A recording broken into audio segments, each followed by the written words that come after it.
निसर्गातील बदलत्या वातावरणामुळे अथवा इतर अनेक कारणांमुळे कधी काळी भरभरून उत्पन्न देणारी शेती आज पिकेनाशी झाली.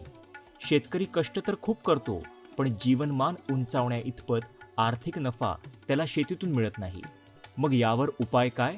तर उपाय आहे, आणि तो म्हणजे शेतीवर आधारित पूरक व्यवसाय करणं. सद्यस्थितीत मधमाशी पालन हा सर्व दृष्टीने उपयुक्त असा पूरक व्यवसाय म्हणता येईल.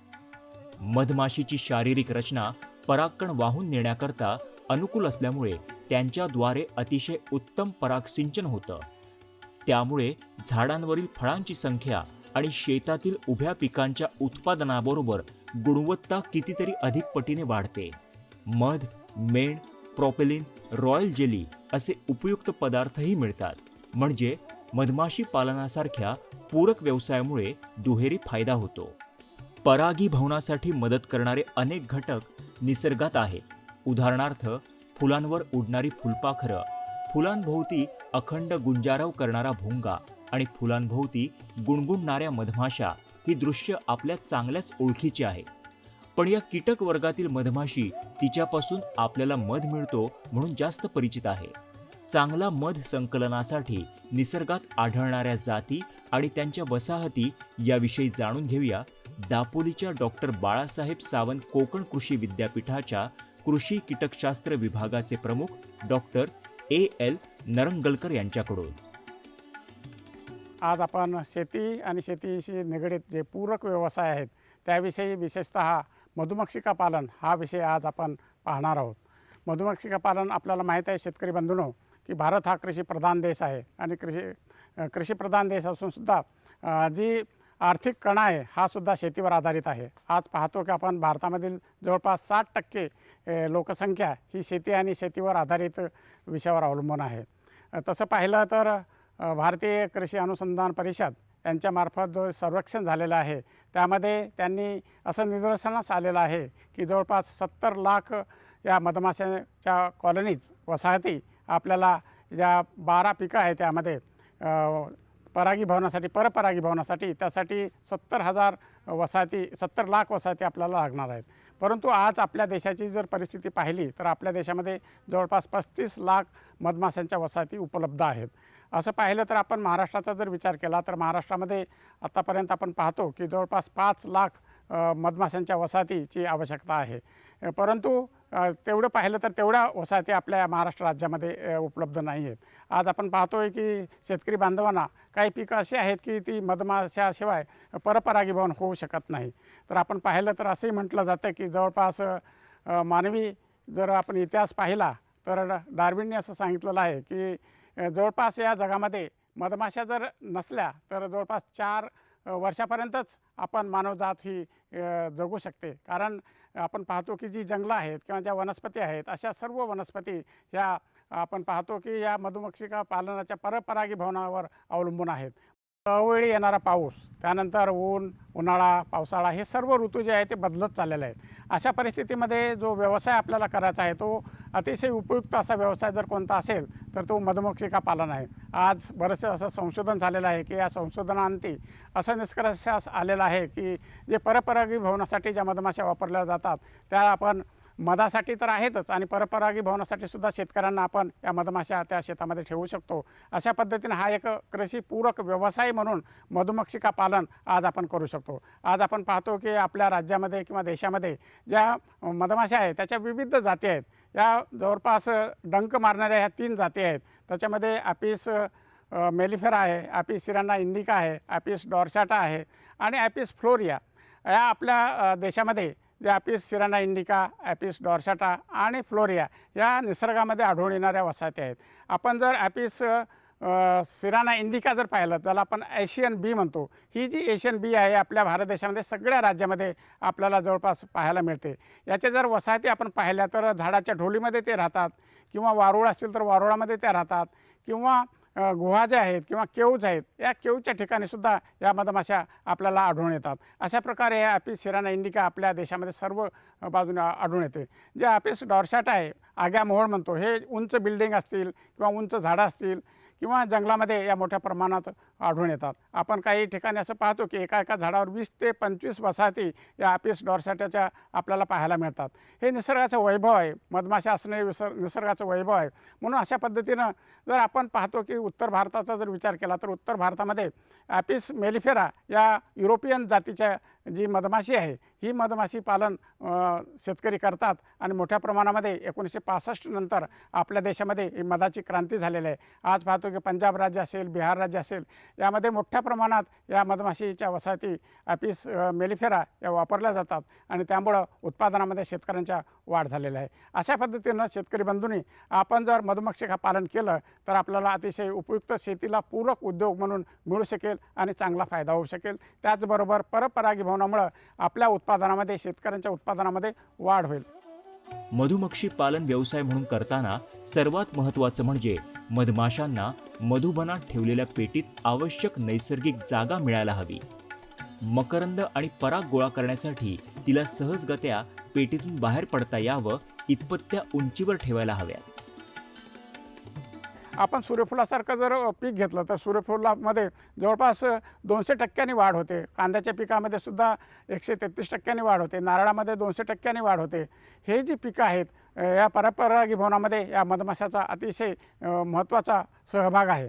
आज आपण पाहतो की मधुबन कसं तयार करावं. आपल्याला जर मधुबन तयार करायचं असेल तर आपल्याला काही गोष्टी महत्त्वाच्या आहेत त्या आपण पाहिलं पाहिजे. मधुबनासाठी जाणारा रस्ता म्हणजे वाहतुकीसाठी रस्ता असला पाहिजे, जेणेकरून मधपेट्या आपल्या त्या ठिकाणी नेता येतील किंवा इतर जे साहित्य आहे आपल्याला ते व्यवस्थितरित्या त्या मधुबनामध्ये नेऊ शकतो. दुसरी गोष्ट महत्त्वाची अशी आहे की मधुबन तयार करत असताना उंचीवर कधी मधुबन करू नये, कारण उंचीवर जर मधुबन केलं तर आपल्याला त्या मधमाशांची जी शक्ती आहे ते जाण्या येण्यामध्ये खर्च होईल. म्हणून उंच ठिकाणी मधमाशाच्या वसाहती ठेवू नयेत. दुसरी गोष्ट अशी की आपण मधुबनामध्ये त्याला मधुबनाच्या बाजूला एक नैसर्गिक झरा असला पाहिजे किंवा पाण्याची सोय असली पाहिजे, किंवा पाणी जर नसेल तर नळाची सुद्धा आपण जर सोय केली तर आपल्याला व्यवस्थितरित्या त्या मधुबनातील मधमाशा ते पाणी घेऊन येऊ शकतील. अशा पद्धतीनं आपण त्याची व्यवस्था केली पाहिजे. यशस्वी मधमाशी पालनामध्ये उपकरणांचा मोठा वाटा आहे. त्यांचा योग्य वापर केल्यास नफा वाढतो. ही उपकरणं स्थानिक वातावरणाच्या अनुषंगाने तयार केलेली असावीत. यामध्ये मधपेट्यांपासून ते मध काढणीपर्यंत वेगवेगळ्या उपकरणांचा समावेश होतो. शेतकरी बंधूंनो, मधुमक्षिका जर आपल्याला पालन करायचं असेल तर कोणती उपकरणं आहेत ते अतिशय महत्त्वाचे आहेत. आज आपण पाहतो की 2 प्रकारच्या मधमाशा आपण शेतामध्ये हायवेमध्ये ठेवू शकतो. त्याच्यामध्ये आहे की ॲपिस सिराना इंडिका ही जर मधमाशी आपल्याला ठेवायची असेल तर जी पेटी आहे त्या पेटीमध्ये जवळपास 8 फ्रेम असतात आणि त्याला न्यूटन बी हाईव असं म्हटलं जातं. अशा प्रकारची मधपेटी आपण मधुबनामध्ये ठेवली पाहिजे. त्यानंतर दुसरं जे आहे आपल्याला ॲपिस मेलिफेरा ही जर मधमाशी आपल्याला पाळायची असेल तर त्यासाठी 10 फ्रेम असलेल्या मधपेटी आपल्याला घ्यावी लागेल आणि अशा प्रकारे या 2 प्रकारच्या मधपेट्या आपल्याला पाहायला मिळतात. त्यानंतर आपण या पेटीची रचना जर आपण पाहिली तर आपल्या असं लक्षात येईल की जो स्टँड आहे, स्टँडवर आपण तळपाट असतो. तळपाटानंतर ज्या मधमाशा आहेत त्याची पिलावळ असते आणि त्याच्यावरची जी पेटी आहे त्याच्यामध्ये म्हणजे मकरंद किंवा मध जे जमा होतं ते असतं आणि त्याच्यावर एक टॉप असतं. म्हणजे अशा पद्धतीने या पेटीची रचना केलेली असते. म्हणून ही जर पेटी आपण ठेवली तर या माशांचं एक वैशिष्ट्य असं आहे की त्या अंधारामध्ये राहतात. म्हणून या पेटीच्या माध्यमातून त्यांना अंधार मिळतो आणि या अंधारात राहण्यामुळे आपल्याला सहज आपल्या शेतामध्ये ठेवता येतात आणि पालन करता येतं. आणि दुसरी जी गोष्ट आहे, आपल्याला जर या मधुमक्षिका करायचं असेल तर काही आपल्याला स्मोकर पाहिजे, कारण जेव्हा आपण कॉलनी हाताळतो त्यावेळेस स्मोकरचा आपण वापर केला पाहिजे. त्यानंतर संरक्षणासाठी म्हणून बी व्हेल असेल किंवा स्वार्म नेट असेल अशा प्रकारची जी उपकरणं आहेत ते आपल्याला वापरायचे आहेत. आणि त्यानंतर मध काढण्यासाठी म्हणून आपण मधयंत्राचाही वापर करू शकतो. आणि त्यानंतर जर आपण कॉलनी काढायची असेल किंवा हाताळायची असेल तर या कॉलनी हाताळण्यासाठी हाईव टूलचा वापर निश्चितच केला पाहिजे आणि ह्या हाईव टूलचा वापर करून आपण सहज ती कॉलनी हाताळू शकतो. अशा प्रकारे आपण या मधमाशीची जी पेटी आहे ही आपण मधुबनामध्ये ठेवली पाहिजे आणि अशी साधी साधी उपकरणं आपल्याला घेता येऊ शकतात आणि अशा पद्धतीने आपण मधुबनामध्ये ही उपकरणं वापरली पाहिजेत. मधमाशी पालन व्यवसाय सुरू करताना मधमाशांना काही मूलभूत गरजा उपलब्ध करून द्याव्या लागतात. सर्वात महत्त्वाची गरज म्हणजे परागकणांचा चांगला स्रोत असणारी झाडं, वनस्पती मधुबनात आणि त्याच्या आसपास असावी. कारण पराग आणि मकरंद गोळा करताना मधमाशांची ऊर्जा खर्ची होते. ती वाचली तर चांगलं मध संकलन त्या करू शकतात.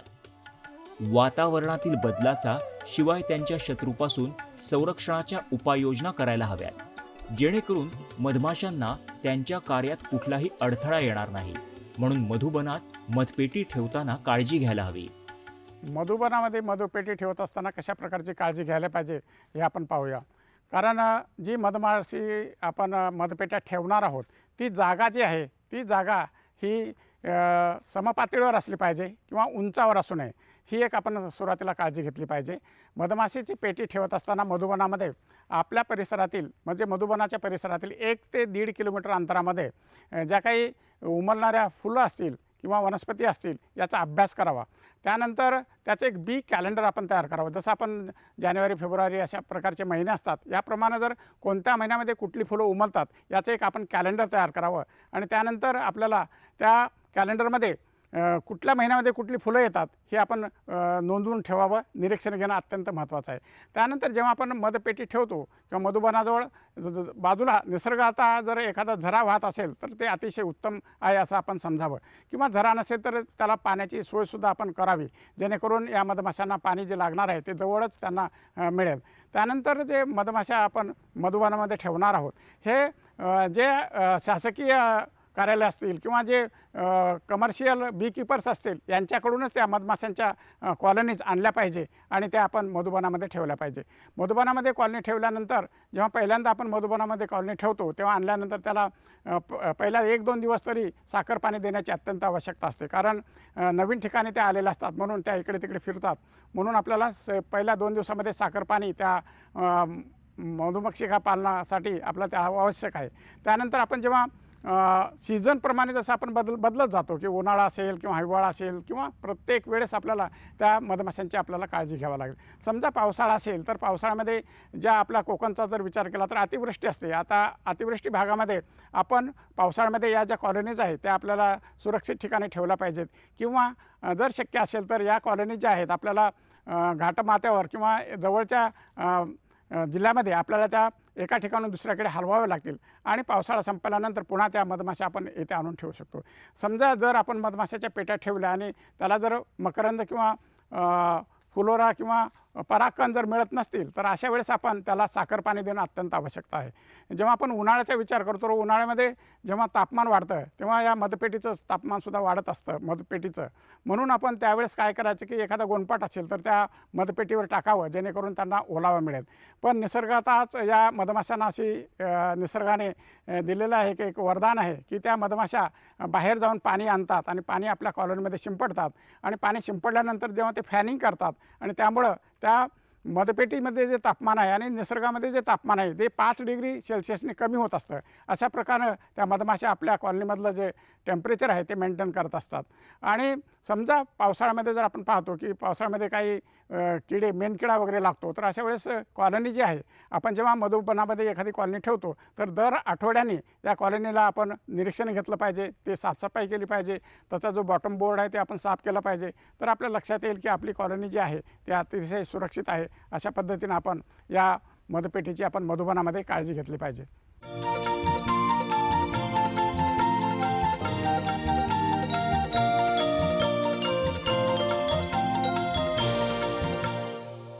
मधमाशी पालन हे उत्तम जैविक तंत्रज्ञान आहे. सातेरी मधमाशी आणि एपिस मेलिफेरा या 2 जाती मधमाशा पालनाकरता वापरल्या जातात. तेव्हा या जातींची वैशिष्ट्ये माहीत असणं व्यवसायाच्या दृष्टीने केव्हाही चांगलं. त्यामुळे त्याला योग्य व्यवस्थापन करता येणं शक्य आहे. स्वतःच्या संरक्षणाच्या दृष्टीनेही ते योग्य आहे. शेतकरी बंधूंनो, आपण दोन प्रकारच्या मधमाशा आपण पाहिलेल्या आहेत. त्याच्यामध्ये ॲपिस सिराना इंडिका, ज्याला आपण सातेरी मधमाशा किंवा सातेडी मधमाशा असं म्हणतो. ही जी मधमाशी आहे ती आकाराने थोडीशी लहान आहे, मिडियम साईजची आहे. परंतु ही जी मधमाशी आहे, ही मधमाशी जवळपास 1 ते 1.5 किलोमीटरच्या अंतरामध्ये जाऊन ती पराग आणि मकरंद जमा करत असते. ही जी मधमाशी आहे ही आपल्या राज्यामध्ये, महाराष्ट्र राज्यामध्ये चांगल्या प्रकारे सगळ्या जिल्ह्यामध्ये आपल्याला पाहायला मिळते. या मधमाशीचं आपण जर एक वैशिष्ट्य पाहिलं तर यामध्ये एक असं आहे की त्या घर सोडून जाणाऱ्या मधमाशा आहेत. तर त्या घर सोडून जाऊ नये म्हणून त्यांना जे फुलोरा असेल किंवा मकरंद असेल हे त्या परिसरामध्ये उपलब्ध झालं असेल तर त्या घर सोडून जाणार नाहीत. जेव्हा आपण ती हाताळणी करत असतो या ॲपिस मेलिफेरामध्ये आणि ज्या सातेरी मधमाशा आहेत यामध्ये जो फरक आहे, जेव्हा आपण एखाद्या कॉलनीजवळ जातो तेव्हा मधपेटी उघडत असताना त्याच्या अगोदर स्मोकरच्या सहाय्याने धूर करावं, जेणेकरून त्या मधमाशांना त्रास होणार नाही आणि त्या आपल्याला चावा घेणार नाहीत. अशा पद्धतीनं आपण या सातेरी मधमाशांची किंवा ॲपिस सिराना इंडिकाची हाताळणी करायची आहे. तर बऱ्याच वेळा काय होतं की या सातेरी मधमाशामध्ये आपण फुंकर मारतो. तसाच जो प्रकार आपण ॲपिस मेलिफेरामध्ये जर करायला गेलो तर ते चालणार नाही, कारण ॲपिस मेलिफेरा हे फुंकर मारल्यानंतर चावा घेतात. म्हणून ॲपिस मेलिफेरा ही वसाहत हाताळत असताना फुंकर कधी मारू नये. तर या ॲपिस मेलिफेराची जी वसाहत आहे याच्यामध्ये एक वैशिष्ट्य असं आहे की या मधमाशा आहेत त्या घर सोडून कधी जात नाहीत. म्हणून आपण या दोन्ही प्रकारच्या मधमाशाचं वैशिष्ट्य आपण ओळखलं पाहिजे आणि त्याप्रमाणे त्याचं आपण नियोजन केलं पाहिजे. आपण समजा हिवाळा आलेला असेल तर हिवाळ्यामध्ये जसं आपण थंडीचा प्रदेश असतो किंवा थंड जास्त असते त्यावेळेस त्याला उबदार राहावं म्हणून आपण गोनपाट टाकू शकतो. त्यावेळेस अशा पद्धतीनं आपण हिवाळ्यामध्ये सुद्धा त्याची काळजी घ्यायची असते. उन्हाळ्यामध्ये काळजी घेत असताना बऱ्याच वेळा काय होतं की उन्हाळ्यामध्ये तापमान वाढतो, तर तापमान कमी करण्यासाठी आपण प्रयत्न केला पाहिजे. जेव्हा पावसाळ्यामध्ये जर आपण या कॉलनीचं जर वसाहत पाहायची असेल किंवा कॉलनीमध्ये म्हणजे आपण पावसाळ्यामध्ये जर पाहत असताना पावसाळ्यामध्ये विशेषतः आपल्या भागामध्ये किंवा कोकण विभागामध्ये मेणकिड्याचा मोठ्या प्रमाणामध्ये प्रादुर्भाव होत असतो. तर जेव्हा जी मधपेटीमध्ये ज्या काही फ्रेम्स आहेत ह्या फ्रेम्स काळ्या पडलेल्या नाहीत ना किंवा त्या फ्रेमला काही मेणकिडा लागलेला नाही ना याची काळजी घ्यावी. आणि जर मेणकिडा लागलेला असेल तर ती फ्रेम बाजूला काढावी आणि थोडा वेळ उन्हामध्ये ठेवलं तर तो मेणकिड्याचा त्रास जो आहे तो आपल्याला नाहीसा करता येऊ शकतो. समजा सीझन बदलल्यानंतर आपण ज्या कॉलनी आहेत एका ठिकाणाहून दुसऱ्या ठिकाणी हलवत असताना प्रत्येक सीझन वाईज आपण एक काळजी घेतली पाहिजे. वरवा माईट ही एक अतिशय घातक माईट आहे. यावेळेस आपण काय करायचं की जेव्हा आपण हाताळणी करत असताना त्या फ्रेमवर जर आपण गंधकाची पावडर जे शिंपडली आणि त्या फ्रेमवर जर गंधक असेल तर त्या वरवा माईटचा प्रादुर्भाव आपल्याला कमी करता येऊ शकतो. निसर्गातील प्राणी, पक्षी, कीटक या सर्वांना त्यांचे शत्रू आहेत. मधमाशांनाही शत्रू आहेत. त्यांच्यावर येणारे काही रोग आहेत. यासाठी वेळोवेळी पेटीचं नियोजन करायला हवं. त्यांचे शत्रू कोणते आहेत हे ओळखण्यासाठी मधमाशी पालनाचा अभ्यास असेल तर सोपं जातं आणि त्यांच्यापासून मधमाशांचं संरक्षण करता येतं. त्यांच्या कार्यात कोणताही अडथळा येणार नाही अशी परिस्थिती निर्माण करून देणं गरजेचं आहे. मधमाशिका पालन करत असताना त्यावर येणाऱ्या शत्रूची सुद्धा आपल्याला ओळख असणे गरजेचं आहे. आज आपण पाहतो की निसर्गामध्ये विशेषतः ज्या काही शत्रू किडी आहेत त्याच्यामध्ये मेणकिडा हा अतिशय महत्त्वाचा आहे, जो की पावसाळ्यामध्ये या कॉलनीला इजा करत असतो. दुसरी जी गोष्ट आहे, काही सरडे असतात निसर्गामध्ये, हे सरडेसुद्धा या मधमाशांना त्रास देत असतात. काही गादील माश्या असतात, या गादील माश्यासुद्धा या मधपेटीला त्रास करत असतात. आणि काही बी इटर्स आहे, जे पक्षी आहेत काळ्या रंगाचे असतात, ते पक्षीसुद्धा या मधमाशिका पालनासाठी जे अतिशय घातक शत्रू म्हणून ओळखले जातात. तर अशा वेळेस या सर्वांची जर आपण काळजी घेतली पाहिजे. आपण प्रार्थना कीटक हा सुद्धा या मधपेटीमध्ये येऊन त्या मधमाशांना खात असतो. जी गांधील माशी आहे ती सुद्धा या मधपेटीच्या दाराशी येऊन बसते आणि ती त्या बाहेर येणाऱ्या मधमाशांना उचलते आणि ते निघून जाते. अशा प्रकारे जर त्याचा शत्रू जो आहे त्यामुळं या कॉलनीमधील जी संख्या आहे मधमाशांची संख्या ती अतिशय कमी होते आणि थोड्या दिवसांनी जर संख्या कमी झाली की त्याला मेणकिडेचा सुद्धा प्रादुर्भाव होऊ शकतो. अशा प्रकारे या सगळ्या शत्रूचा आपण काळजी घेतली पाहिजे. काही 3 प्रकारचे रोगसुद्धा या मधमाशांना आढळून येतात. तर ज्याला फॉल ब्रूड डिसीज म्हणतो. अशा प्रकारचे जे डिसीजेस असतील तर हे सुद्धा आपण जेव्हा वारंवार हाताळणी करतो कॉलनीची, वारंवार जर हाताळणी केली तर आपल्याला या रोग झालेला आहे किंवा कुठला कीड लागलेला आहे का किंवा कुठले शत्रू आहेत का हे आपल्या लक्षात येईल आणि त्यानुसार सुद्धा आपण त्यावर उपाययोजना करणे अत्यंत आवश्यक आहे.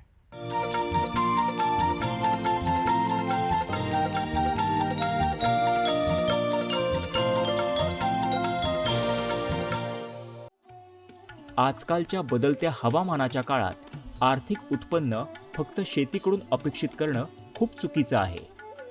मधमाशी पालन शेतीला पूरक आणि शेतीवर आधारित एक उपक्रम आहे. अतिरिक्त उत्पन्न मिळवण्याचं एक साधन आहे. त्यामुळे शेतकऱ्यांनी मधमाशी पालनाचा विचार करायला हरकत नाही, पण त्यासाठी या संदर्भातलं प्रशिक्षण नक्कीच घ्यायला हवं, असं डॉक्टर दरंगलकर म्हणतात. शेतकरी बंधूंनो, मधुमक्षिका पालन हा अतिशय उपयुक्त असा व्यवसाय आहे, जेणेकरून शेतीला पूरक जोडधंदा म्हणून आपण शेतकरी बंधूंनी यामध्ये विशेष काळजी घेणे गरजेचे आहे. कारण तुम्हाला जर हा मधुमक्षिका पालन व्यवसाय करायचा असेल तर आपल्या 4 गोष्टी लक्षात घेणे गरजेचं आहे. ते सुरुवातीची पहिली गोष्ट म्हणजे ज्या काही कॉलनीज आहेत ते आपण ज्या चांगल्या माहितगार किंवा सरकारी कार्यालयातून किंवा विद्यापीठाकडून आपण या मधमाशींच्या पेट्या किंवा कॉलनीज आपण आणल्या पाहिजेत. दुसरी गोष्ट, कुठलाही व्यवसाय करत असताना त्यामध्ये प्रशिक्षण असणं खूप महत्त्वाचं आहे. म्हणून शेतकऱ्यांनी पहिल्यांदा या मधमाशा हाताळण्याचं प्रशिक्षण घ्यावं आणि मगच त्या व्यवसायामध्ये आपण सुरुवात करावी असं मला वाटतं. आणि तिसरी महत्त्वाची गोष्ट म्हणजे आपल्या भागामध्ये असणारे जे काही मकरंद असेल, पराग असेल किंवा ज्या काही वनस्पती आहेत, या वनस्पतीचा सुरुवातीला अभ्यास करावा आणि नंतरच आपण त्या व्यवसायामध्ये पाऊल टाकावं असं मला वाटतं. शेतकरी बंधूंनो, हा अतिशय किफायतशीर असा उद्योग आहे. आज आपण पाहतो की कुठल्याही उद्योगाला कुठलंही भांडवल लागत असतं, पण मधुमक्षिका पालन हा असा व्यवसाय आहे की विदाऊट कॅपिटल त्याला, कारण जो काही कच्चा माल लागत असतो हो निसर्गामध्ये उपलब्ध असतं आणि हा कच्चा माल ह्या मधमाशा जमा करून आणत असतात. म्हणून विदाऊट कॅपिटल बिझनेस असं या मधुमक्षिका पालन व्यवसायाला म्हटलं जातं. आणि त्याचबरोबर निसर्गामध्ये आपल्याला जर पिकांचं उत्पादन वाढवायचं असेल तर आपण पाहतो की आंबा घ्या, काजू घ्या, डाळिंब घ्या, ॲप्पल घ्या किंवा सूर्यफूल घ्या, या सगळ्या पिकासाठी, विशेषतः कांदा पिकासाठी सुद्धा जर बियाणं जर तयार करायचं असेल तर या मधुमक्षिका पालन करत असताना या मधुमक्षिका पेट्या ज्या आहेत मधुमक्षिकाच्या, त्या भाड्याने घेऊन आपण या शेतकऱ्याच्या शेतामध्ये जर ठेवल्या तर निश्चितच उत्पादनामध्ये मोठ्या प्रमाणात वाढ होत असते. तेव्हा शेतकरी बंधूंनो, आपण हा व्यवसाय म्हणून जर स्वीकारला, त्या अगोदर आपल्याला काही विशेष माहिती अशी जर पाहिजे असेल तर पुण्याला एक प्रशिक्षण केंद्र आहे महाराष्ट्र शासनाचं. त्याचबरोबर महाराष्ट्रातील जे 4ही कृषी विद्यापीठ आहेत, या कृषी विद्यापीठामधून सुद्धा आपल्याला या मधुमक्षिका पालनाचं प्रशिक्षण मिळेल. त्याचबरोबर सध्या कृषी विज्ञान केंद्रसुद्धा प्रत्येक जिल्ह्यामध्ये आहेत. त्या कृषी विज्ञान केंद्रामधून सुद्धा आपल्याला प्रशिक्षण मिळेल आणि हा एक व्यवसाय म्हणून आपल्या शेतीला एक पूरक उद्योग होईल असं मला वाटतं. धन्यवाद. एकूणच मध आणि इतर उत्पादनांना बाजारपेठेतील मागणी वाढत असल्याने मधमाशी पालन एक शेतीला पूरक व्यवसाय असला तरी तो एक टिकाऊ उद्योग म्हणून उदयास येत आहे.